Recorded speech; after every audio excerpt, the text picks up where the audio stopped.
Hello बच्चों। Hello sir. तो आज हम लोग स्टार्ट करेंगे क्लास 12 का नेक्स्ट टॉपिक। और काफ़ी जो है दिनों के बाद हमारी आपसे मुलाकात हुई है, इसके लिए क्षमा चाहते हैं। कुछ स्वास्थ्य अच्छा नहीं था जिसके चलते हम आप लोग के बीच आ नहीं पा रहे थे, इसलिए आज हम स्टार्ट करते हैं नेक्स्ट टॉपिक क्लास 12 का। और ये वादा करते हैं कि आज से अब रेगुलर जो है आपको वीडियो मिलते रहेंगे। तो चलिए स्टार्ट करते हैं। मेरा नाम पवन तिवारी और मेरा आपका प्यारा सा अच्छा सा सुंदर सा beautiful handsome nice good channel Pavan sir science 066। ठीक, तो आज हम स्टार्ट करते हैं क्लास। जैसा कि आप जानते हैं बाकी की वीडियो अपलोड कर किया जा चुका है, class 12 physics.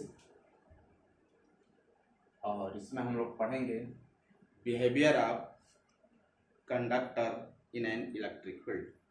Behaviour of conductor, behaviour of conductor in an electric field.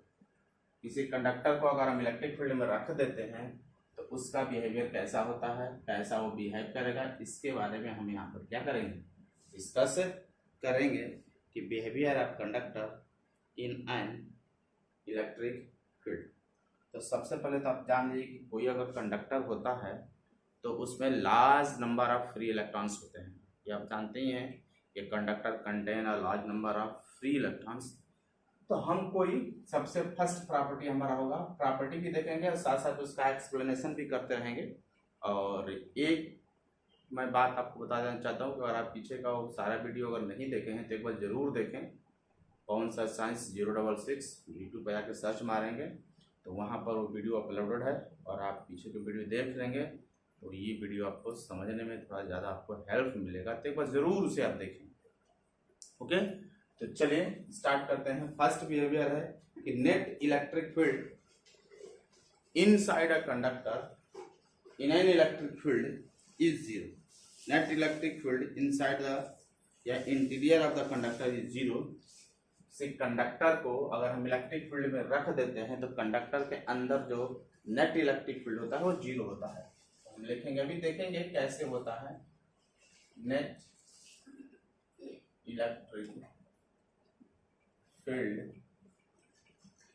inside or interior of a conductor is zero। किसी कंडक्टर के अंदर जो नेट इलेक्ट्रिक फील्ड होता है वो जीरो होता है। अब सपोज दैट कि ये जो आपका है एक कोई इरेगुलर शेप में मैंने कंडक्टर ले लिया, ठीक, और इसको जो है external electric field E not में जो है रख दिया। आपको पता है कि इलेक्ट्रिक फील्ड का जो डायरेक्शन होता है वो पॉजिटिव से नेगेटिव होता है। तो हमने इसको जो है यहाँ पर रख दिया इलेक्ट्रिक फील्ड के में, ठीक, इस कंडक्टर को। आपको भी पता है कि ये प्लस होगा, ये प्लस होगा, ये सारा, क्योंकि इलेक्ट्रिक फील्ड प्लस से ओरिजिनेट होता है और माइनस की तरफ जाता है। ये हमारा इलेक्ट्रिक फील्ड है, इसको हमने ई नॉट वेक्टर से डिनोट कर दिया है। ठीक, ऐसे मान लेते हैं इधर नेगेटिव इधर पॉजिटिव है ना सर। अब आपको मैंने अभी आपको बताया कि किसी कंडक्टर को अगर हम इलेक्ट्रिक फील्ड में रखते हैं तो कंडक्टर के अंदर चूंकि large number of free electrons होते हैं। अगर ये कोई कंडक्टर है, यहाँ पर कोई कंडक्टर जिसमें प्लस माइनस बहुत सारे आयंस होते हैं, फ्री इलेक्ट्रॉन्स होते हैं, बहुत सारे फ्री इलेक्ट्रॉन्स होंगे। तो जैसे ही इस कंडक्टर को इस इलेक्ट्रिक फील्ड में रखा जाएगा, जैसे ही इस कंडक्टर को इलेक्ट्रिक फील्ड में रखा जाएगा, जो आयंस है उसके ऊपर एक फोर्स लगता है और वो फोर्स किसके बराबर होता है, एफ इक्वल टू, की इलेक्ट्रॉन्स है ना, इलेक्ट्रॉन्स के ऊपर फोर्स लगता है, वो फोर्स होता है माइनस ई वेक्टर के बराबर। तो हम कह सकते हैं कि when a conductor contain in electric field each electron experience a force F is equal to minus E naught।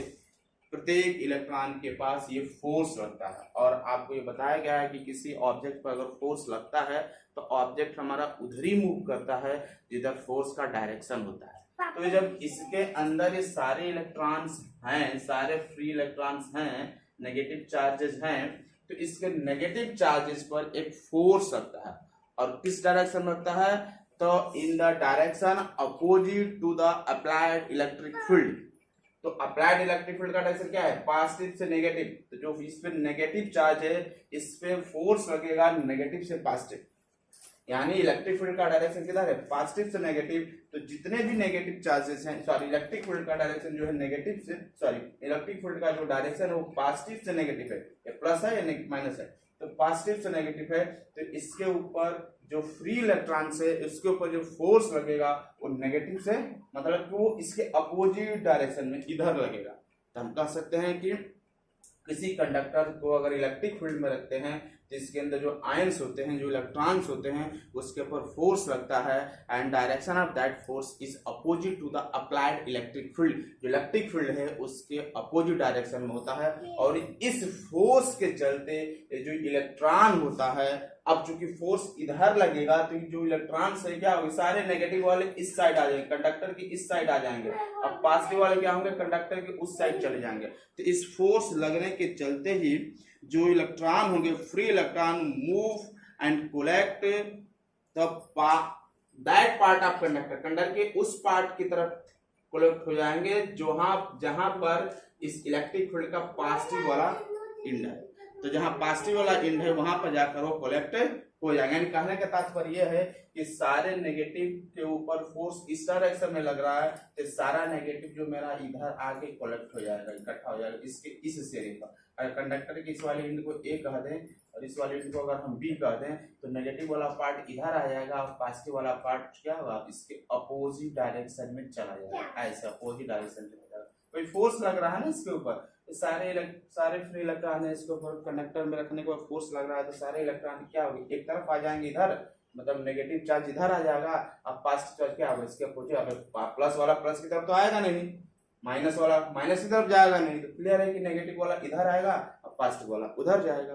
अब इस प्रोसेस को जो नेगेटिव और पॉजिटिव है दोनों एक दूसरे के सेपरेट होने को हम बोलते हैं रीडिस्ट्रीब्यूशन, ठीक ना। यहाँ पर तो सब आपस में डिस्ट्रीब्यूट था ही, कहीं प्लस चार्ज था, कहीं माइनस चार्ज था, लेकिन ये इस कंडक्टर को इलेक्ट्रिक फील्ड में रख देने से इसके ऊपर एक फोर्स लगा जिसके चलते नेगेटिव और पॉजिटिव जो दोनों एक दूसरे से सेपरेट हुए, और सेपरेट होने के बाद कंडक्टर के एक तरफ आ गया नेगेटिव और एक तरफ आ गया पॉजिटिव। नेगेटिव क्यों इधर ही आया, क्योंकि नेगेटिव के वो फोर्स ही ऐसा लग रहा है, इलेक्ट्रिक फील्ड के अपोजिट डायरेक्शन में लग रहा है, तो फोर्स इधर लग रहा है, तो कंडक्टर की इस तरफ नेगेटिव और दूसरे साइड हमारा पॉजिटिव चार्ज क्या होगा, जाके इकट्ठा हो जाएगा, कोलेक्ट हो जाएगा। और इस रीडिस्ट्रीब्यूशन के चलते यानी पॉजिटिव नेगेटिव चार्ज का आपस में डिस्ट्रीब्यूशन के चलते इसके अंदर एक अलग से इलेक्ट्रिक फील्ड इंड्यूस हो जाता है, जिसको हम बोलते हैं इंड्यूस इलेक्ट्रिक फील्ड। ये मेरा हो जाता है, इसको हम डिनोट करते हैं ईपी से। इस चार्ज के रीडिस्ट्रीब्यूशन के चलते ही प्लस चार्ज नेगेटिव चार्ज को इधर और पॉजिटिव चार्ज को उधर जाने के रीडिस्ट्रीब्यूशन के चलते ही इसके अंदर एक इलेक्ट्रिक फील्ड क्रिएट हो जाता है। तो हम ये भी कह सकते हैं कि इसीलिए this redistribution of charge will create its own electric field. ये जो चार्ज का रीडिस्ट्रीब्यूशन होता है वो खुद एक इलेक्ट्रिक फील्ड क्रिएट होता है, जिसको हम बोलते हैं इंड्यूस इलेक्ट्रिक फील्ड। और ये इंड्यूस इलेक्ट्रिक फील्ड क्या करता है, बाहर वाले इलेक्ट्रिक फील्ड के इफेक्ट को कैंसिल आउट कर देता है, और जब कैंसिल आउट कर देता है तो यहाँ पर इसके अंदर इलेक्ट्रिक फील्ड का कोई प्रभाव नहीं होता है, और हम कहते हैं कि इलेक्ट्रिक फील्ड के कंडक्टर के अंदर इलेक्ट्रिक फील्ड में क्या होता है, जीरो हो जाता है। जब ये वाला इलेक्ट्रिक फील्ड बाहर वाले इलेक्ट्रिक फील्ड को कैंसिल आउट कर देता है, उसके इफेक्ट को कैंसिल कर देता है, यानी इसके अंदर अप्लाइड इलेक्ट्रिक फील्ड जो बाहर का है उसका कोई इफेक्ट नहीं पड़ता है, उस कंडीशन में चार्ज का स्टैटिक कंडीशन आ जाता है। यानी चार्ज अब जो है, अब चार्ज इसके अंदर मूव नहीं करेगा, चार्ज अब इसके अंदर स्टैटिक कंडीशन में रहेगा। ये पॉइंट आप याद रखिएगा कि static condition of charge store कब? जब ये इलेक्ट्रिक फील्ड इस वाले इलेक्ट्रिक फील्ड के इफेक्ट को पूरी तरह से कैंसिल कर देगा, यानी इसके अंदर कंडक्टर के अंदर जो नेट इलेक्ट्रिक फील्ड होगा वो मेरा क्या हो जाएगा?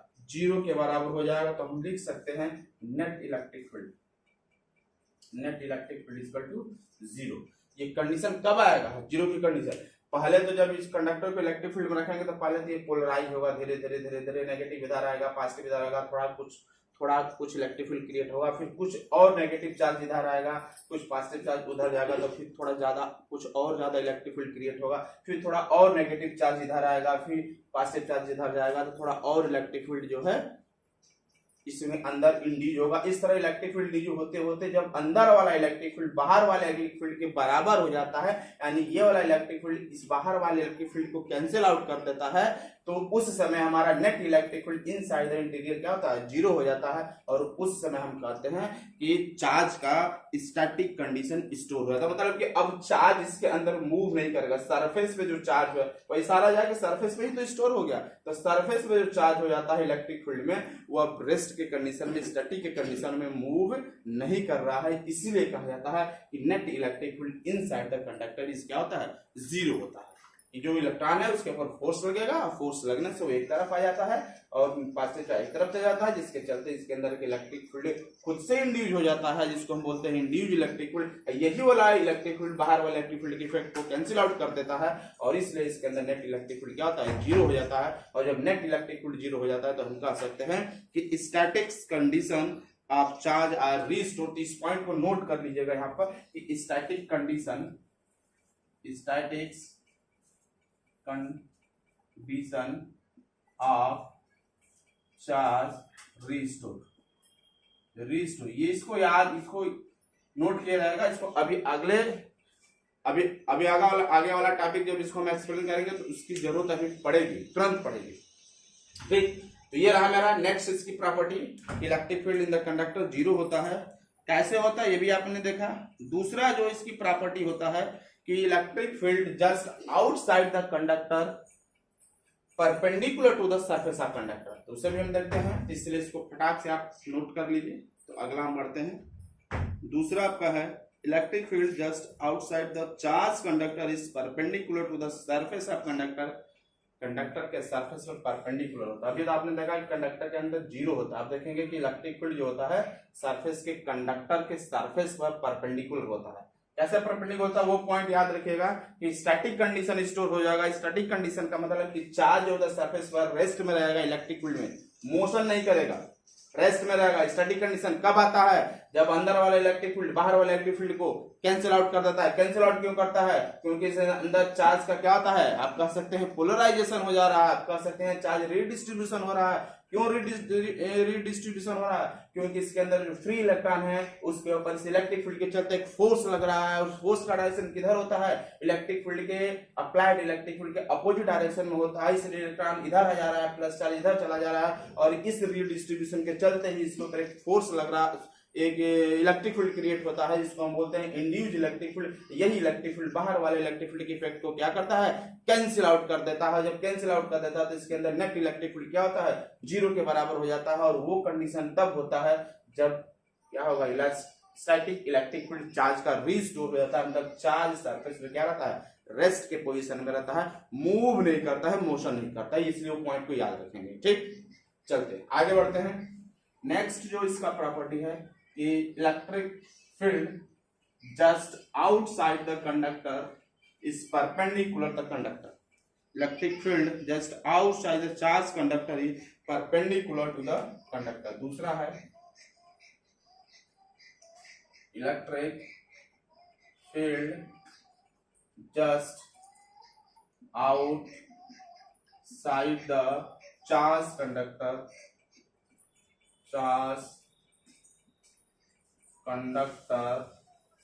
is perpendicular to the surface of conductor, to the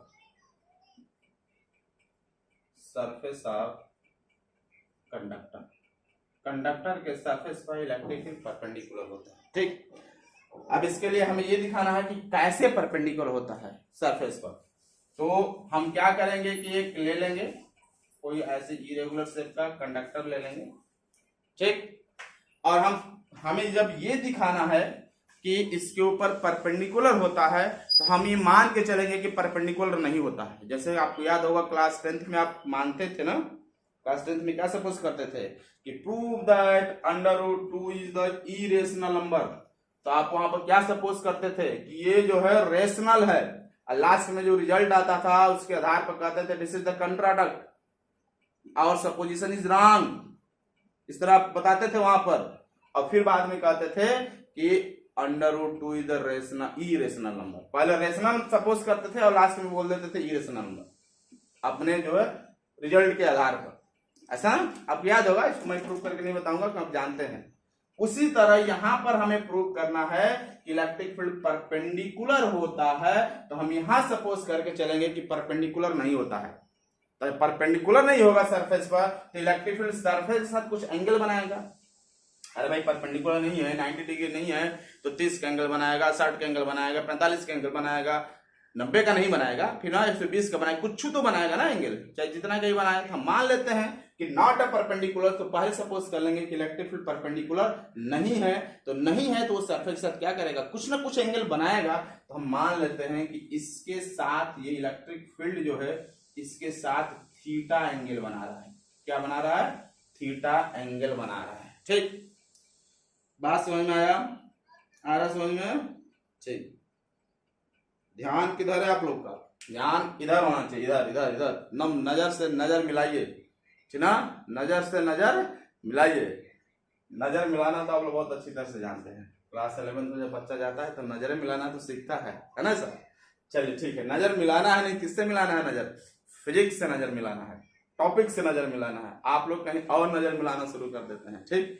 तो चलिए हम लोग यहाँ नजर मिलाते हैं, किससे, इस परपेंडिकुलर कंडक्टर से नजर मिलाते हैं, इस टॉपिक से नजर मिलाते हैं और देखते हैं कि क्या स्थिति बनती है। तो हमने क्या सपोज किया, हमने सपोज किया कि इस कंडक्टर के ऊपर जो इलेक्ट्रिक फील्ड है वो परपेंडिकुलर नहीं है। हमें प्रूव करना परपेंडिकुलर, हम बोलेंगे नॉट अ परपेंडिकुलर, परपेंडिकुलर नहीं है। तो परपेंडिकुलर नहीं होगा तो सरफेस के साथ कुछ एंगल बनाएगा। हमने मान लिया कि थीटा एंगल बनाता है। अब इसके दो कंपोनेंट निकालेंगे, ये इसके साथ है, एक इधर इसके सरफेस के लॉन्ग और एक सरफेस के परपेंडिकुलर, दो कंपोनेंट निकालेंगे। कंपोनेंट निकालना तो आप क्लास 11 में पढ़ेंगे वेक्टर में। तो इसके दो कंपोनेंट, एक सरफेस के लॉन्ग एक सरफेस के परपेंडिकुलर। तो इधर अगर हम दो कंपोनेंट होगा, एक इस डायरेक्शन में और एक इस डायरेक्शन में, जो मेरा नॉर्मल की कंडीशन में होता है, ठीक ना।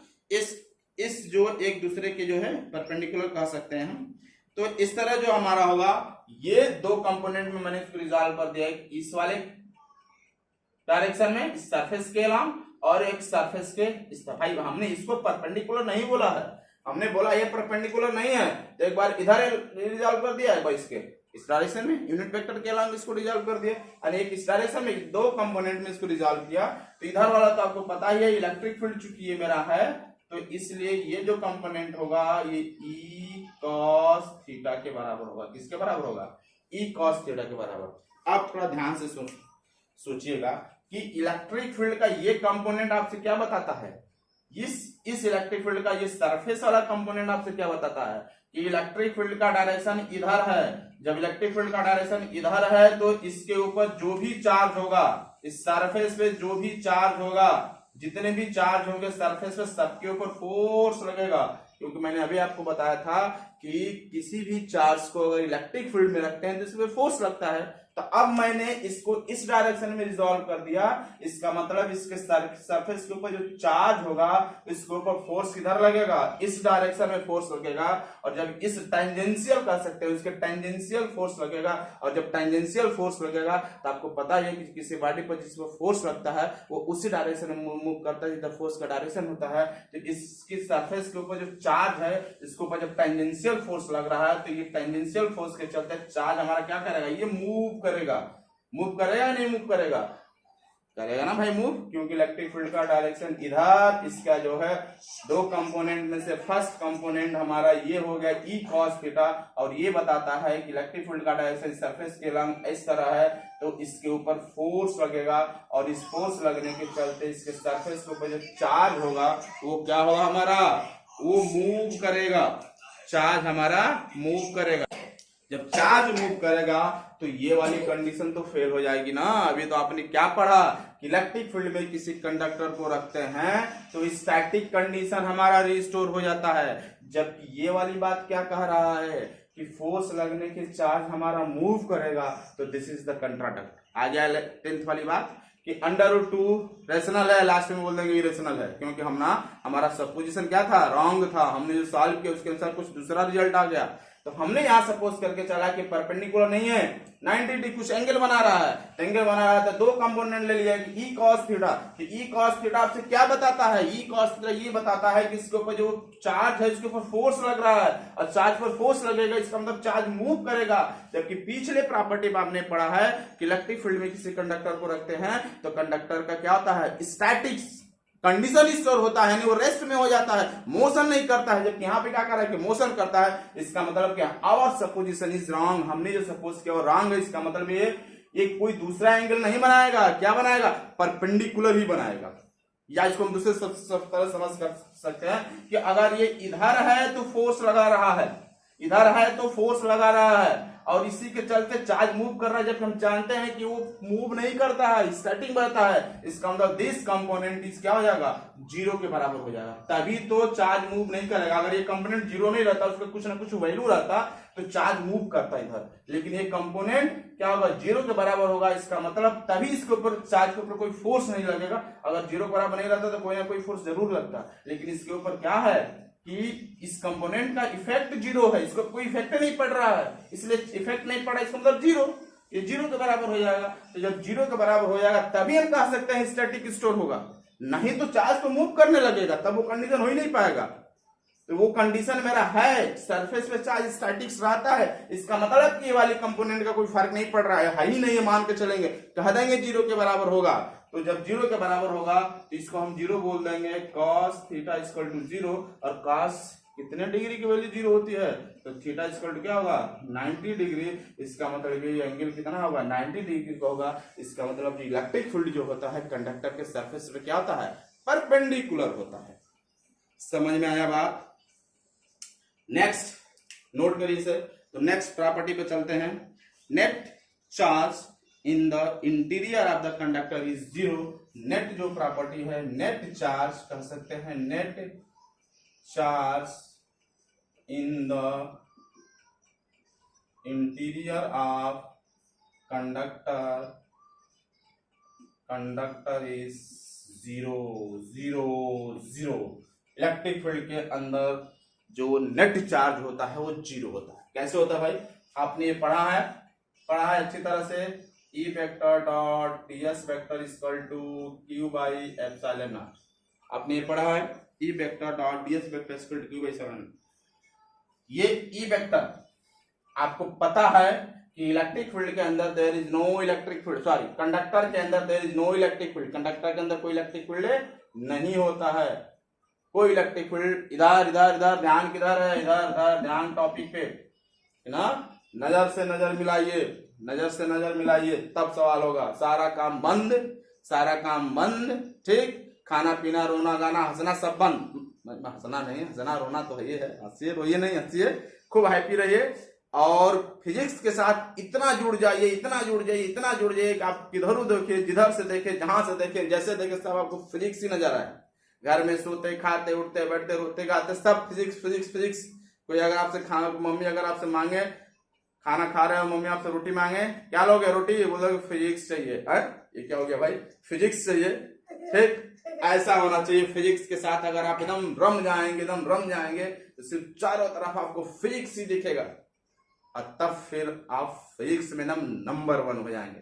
और मेरा टारगेट यही है कि आपको फिजिक्स में क्या कर देना है, नंबर 1 बनाना है। तो आइए चलते हैं, इस कंडक्टर के अंदर क्या कर देना है, इलेक्ट्रिक फील्ड जीरो होता है, आप पहले पढ़ चुके हो, net electric field inside the conductor is zero. तो ई की वजह से जीरो होगा, या सारा टर्म क्या हो जाएगा, जीरो हो जाएगा। तो क्यू बाई क्या हो जाएगा, एप्सिलॉन नॉट। तो ये इसका मल्टीप्लाई कर देंगे तो क्यू स्क्वायर क्या हो जाएगा, देखते हैं नीचे दिख रहा है कि नहीं दिख रहा है, दिख तो रहा है। क्यू स्क्वायर टू में क्या हो जाएगा, क्यू स्क्वायर टू मेरा जीरो। इसका मतलब inside the conductor net electric field क्या होता है मेरा, जीरो के बराबर हो जाता है। अच्छा, नेट वॉल्यूम चार्ज डेंसिटी जो होता है, नेट वॉल्यूम चार्ज डेंसिटी जो होता है कंडक्टर के अंदर, कंडक्टर के अंदर, वो भी क्या होगा, zero. Net volume charge density भी कह सकते हैं, net volume charge density of conductor, conductor क्या होगा, जीरो होगा। नेट वॉल्यूम चार्ज डेंसिटी भी जीरो होगा। कैसे, वॉल्यूम चार्ज डेंसिटी किसके बराबर होता है भाई, चार्ज बाय में वॉल्यूम, चार्ज बाय में वॉल्यूम, चार्ज बाय में volume, volume charge density charge by volume. तो आपको पता है कंडक्टर के अंदर कोई चार्ज ही नहीं होता है, कंडक्टर के अंदर कोई चार्ज नहीं होता। जब चार्ज नहीं होगा, जीरो होगा चार्ज, तो ये क्या हो जाएगा, इसकी वैल्यू भी तो जीरो ही आएगी ना। क्यों भाई, ओए ओए ओए ओए, क्या बात है भाई, वॉल्यूम चार्ज डेंसिटी भी जीरो हो गया, चार्ज भी जीरो हो गया, इसके अंदर इलेक्ट्रिक फील्ड भी नहीं है। किसी कंडक्टर को रख देंगे, कंडक्टर कैसा बिहेव कर रहा है, इलेक्ट्रिक फील्ड में रख रहे हैं तो इसके अंदर इलेक्ट्रिक फील्ड भी जीरो हो जा रहा है, स्टैटिक कंडीशन इसके अंदर स्टोर हो जा रहा है, इसके अंदर एक अलग से इलेक्ट्रिक फील्ड इंड्यूस हो जा रहा है, इसको इंड्यूस इलेक्ट्रिक फील्ड बोलते हैं। इसके अंदर कोई चार्ज नहीं है, जो भी चार्ज है सिर्फ सरफेस पर है, इनसाइड द कंडक्टर नहीं है। और वॉल्यूम चार्ज डेंसिटी होगा, volume charge density, volume charge density, volume charge density of conductor is zero, of conductor is zero. Volume charge density जो होता है कंडक्टर का क्या होता है, जीरो होता है। इतना पॉइंट्स आपको नोट करना है बिहेवियर कंडक्टर में। अच्छा, अब हमें पढ़ना है इलेक्ट्रिक पोटेंशियल जो होता है interior conductor is constant. Electric potential interior of conductor is constant. तो वो भी देख लेते हैं कैसे होता है। इरेज करें इसे, नोट करना तो नोट करिए, तो इसको इरेज करेंगे। क्या आपने पढ़ा अभी कि net electric field inside the conductor is zero. Electric field zero होगा। जब इलेक्ट्रिक फील्ड जीरो होगा तो स्टैटिक कंडीशन आ जाएगी, और जब स्टैटिक कंडीशन आ जाएगा तो सारा चार्ज सरफेस पे हो जाएगा, चार्ज मूव नहीं करेगा, चार्ज मूव नहीं करेगा। और हम ये भी कह सकते हैं कि इलेक्ट्रिक फील्ड कंडक्टर के सरफेस पे परपेंडिकुलर होता है। और साथ ही साथ आपने ये भी देखा कि inside the conductor there is no charge, charge नहीं हो रहा है। और फिर आपने ये भी देखा कि वॉल्यूम चार्ज डेंसिटी कंडक्टर के अंदर जीरो के बराबर होता है। एकदम धूम से पढ़ना है, धूमधाम से, धड़ल्ले से एकदम कह सकते हैं हम।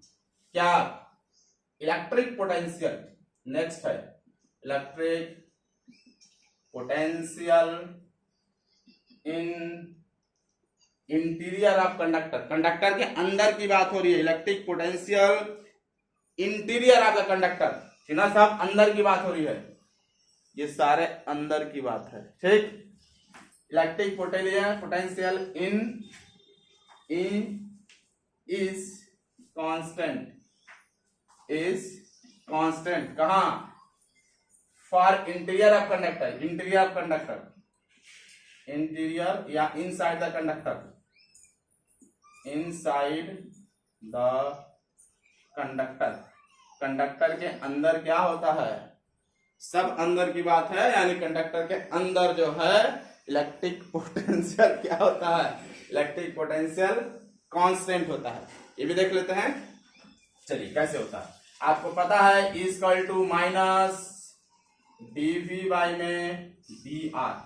आपने ऐसा पढ़ा होगा, नहीं पढ़ा होगा तो कोई बात नहीं, मैं पढ़ा दूंगा। जानिए पोटेंशियल जो होता है electric field minus DV by में डी आर, ठीक। यहां से मल्टीप्लाई करेंगे तो माइनस डीवी इक्वल टू हो जाएगा ई डी आर, और डीवी इक्वल टू क्या होगा, माइनस ई डी आर। और आपको पता है कि कंडक्टर के अंदर तो कोई इलेक्ट्रिक फील्ड होता ही नहीं है, जीरो होता है। अभी आपने पढ़ा है कि electric field inside the conductor is zero. जब ई की वैल्यू जीरो हो जाएगा तो डीवी इक्वल टू क्या होगा, जीरो। और डीवी का मतलब क्या कि पोटेंशियल का डिफरेंशिएशन किया गया है, और किसी चीज का डिफरेंशिएशन जब जीरो आता है तो आपको पता है कि वो कांस्टेंट होता है। अगर d by d x, two का differentiation zero, d by d x, three का डिफरेंशिएशन जीरो। क्यों? क्योंकि सारे क्या है, कांस्टेंट है। तो किसी चीज का अगर डिफरेंशिएशन जीरो आ रहा है तो इसका मतलब वो नंबर कांस्टेंट होगा, और अगर वो नंबर कांस्टेंट है तो उसका डिफरेंशिएशन भी क्या होगा, जीरो होगा। इसका डिफरेंशिएशन मतलब इलेक्ट्रिक पोटेंशियल का डिफरेंशिएशन जीरो आ रहा है, इसका मतलब पोटेंशियल कांस्टेंट रहा होगा, तभी डिफरेंशिएशन जीरो आ रहा है। तो इसलिए हम कह सकते हैं यहां पर क्या कि V equal to constant, V equal to constant, V क्या है मेरा, कांस्टेंट होता है। तो इस नेक्स्ट प्रॉपर्टी है electric field at the surface of conductor. Just अगर कोई कंडक्टर है, सपोज दैट मैं यहाँ पर कोई कंडक्टर ले लिया, और इस कंडक्टर के जस्ट सरफेस पर हमें इलेक्ट्रिक फील्ड फाइंड करना है कितनी है। तो वो जो वैल्यू होता है अभी हम करके देखेंगे इसको, सिग्मा बाई एप्सिलॉन नॉट होता है। मान लेते हैं इसके सरफेस पे चारों तरफ से प्लस चार्ज है, इसके सरफेस पे प्लस चार्ज है, और इस कंडक्टर के जस्ट आउटसाइड, इन साइड तो आपको पता है कि कोई चार्ज नहीं होता है कंडक्टर के जब उसको हम इलेक्ट्रिक फील्ड में रखते हैं। तो इसलिए इसके हम जस्ट आउटसाइड फाइंड करने की बात करेंगे। जस्ट आउटसाइड का मतलब कि जैसे ये सरफेस है तो सरफेस के जस्ट ऊपर, ज्यादा ऊपर नहीं, जस्ट एकदम ऊपर ही हमें फाइंड करना है। तो electric field at the surface of charge conductor, charge conductor पर ये नेक्स्ट प्रॉपर्टी हो जाएगा इलेक्ट्रिक फील्ड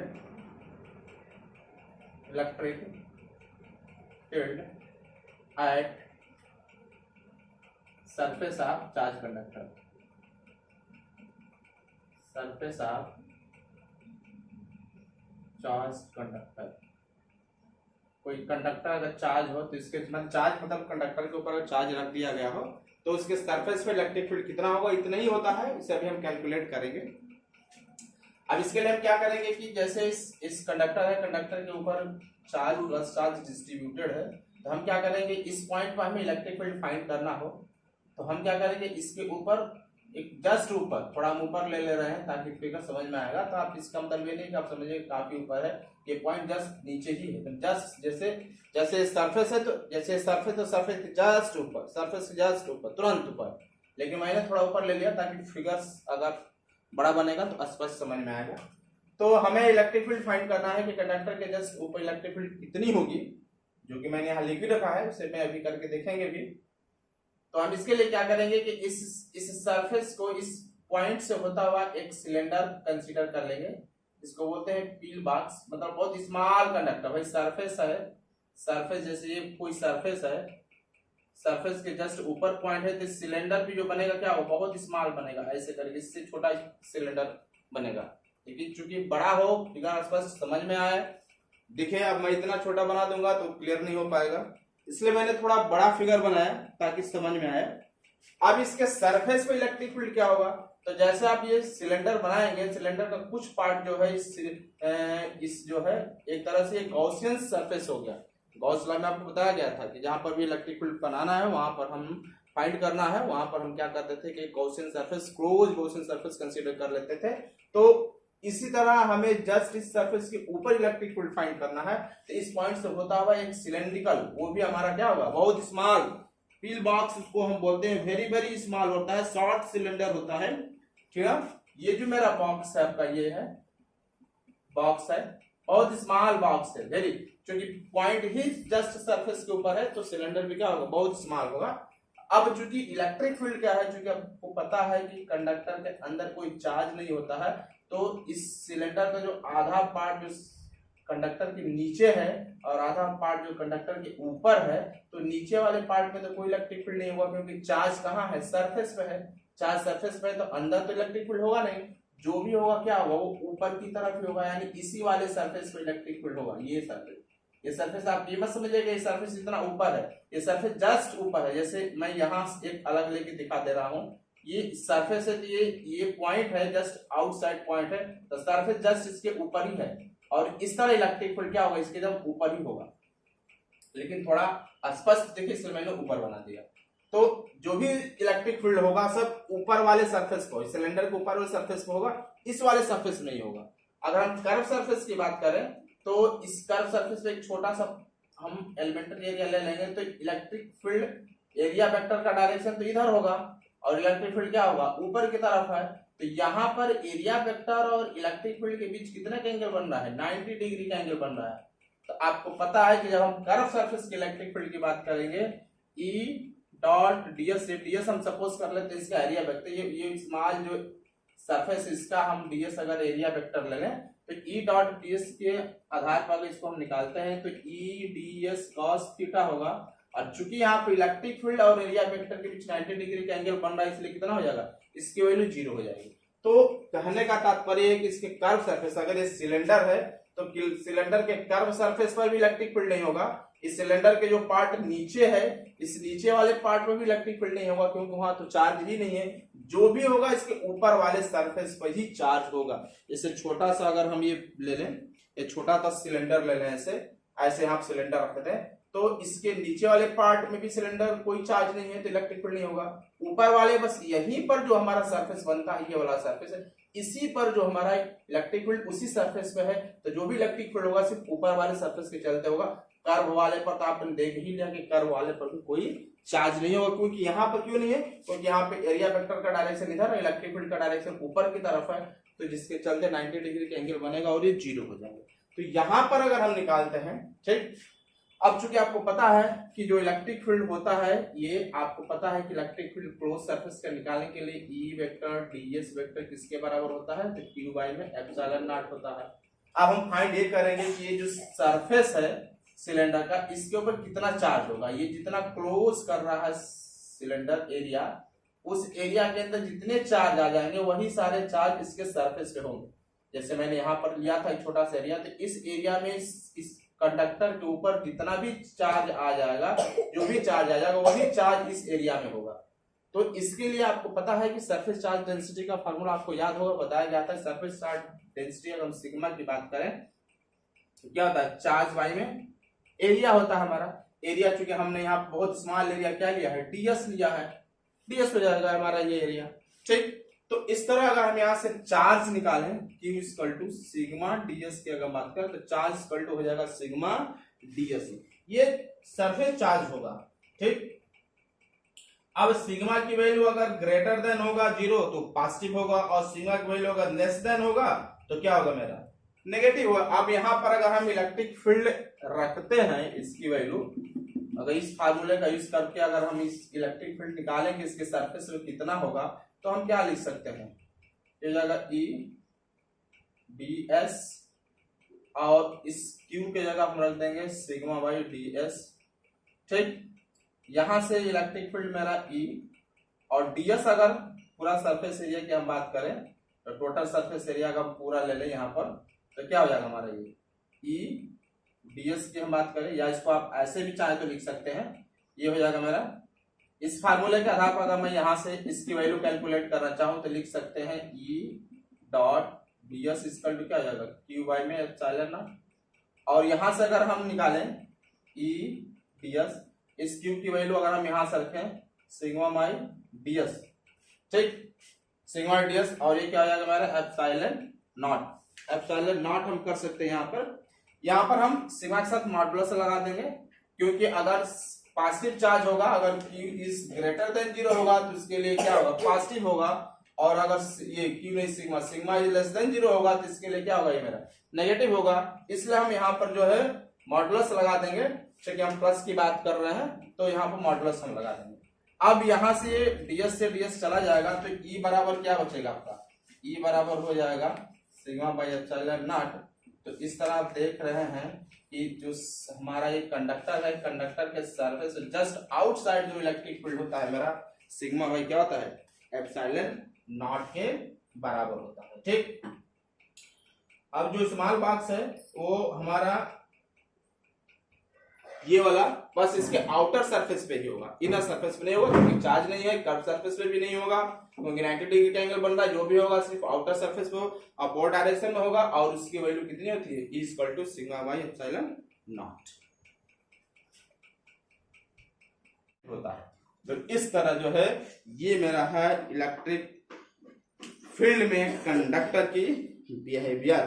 ठीक, आशा है आपको ये वीडियो अच्छा लगा होगा, और फिर भी अगर आपको इसमें किसी प्रकार का कोई डाउट होगा तो आप हमसे कमेंट्स के माध्यम से पूछ सकते हैं। तो आज बस इतना ही, मिलते हैं हमें नेक्स्ट टॉपिक में, नेक्स्ट वीडियो में नेक्स्ट टॉपिक के साथ। और उस वीडियो में हम कुछ टॉपिक्स और कुछ मैथमेटिकल क्वेश्चंस भी जो IIT और JEE में आ चुका है उसके साथ आएंगे और धूमधाम से धड़ल्ले के साथ सॉल्व करेंगे। कोशिश यही है कि अगर बोर्ड के एग्जाम में किसी का 90% से ऊपर नंबर हो तो वो सिर्फ आपका हो और किसी का नहीं हो। बस बस बस टारगेट यही है कि हमें 90% लाना है। उस 90% में अगर अबव द 90% किसी का नाम है तो सिर्फ मेरा, बस यही मान के चलना है और पूरे जोश के साथ फिजिक्स पढ़ना है। दावे के साथ कहता हूं, पूरा विश्वास दिलाता हूं कि आपका 90% आना ही आना है, अबव उससे आना है। तो best of luck, thanks for watching video, मिलते हैं नेक्स्ट वीडियो में।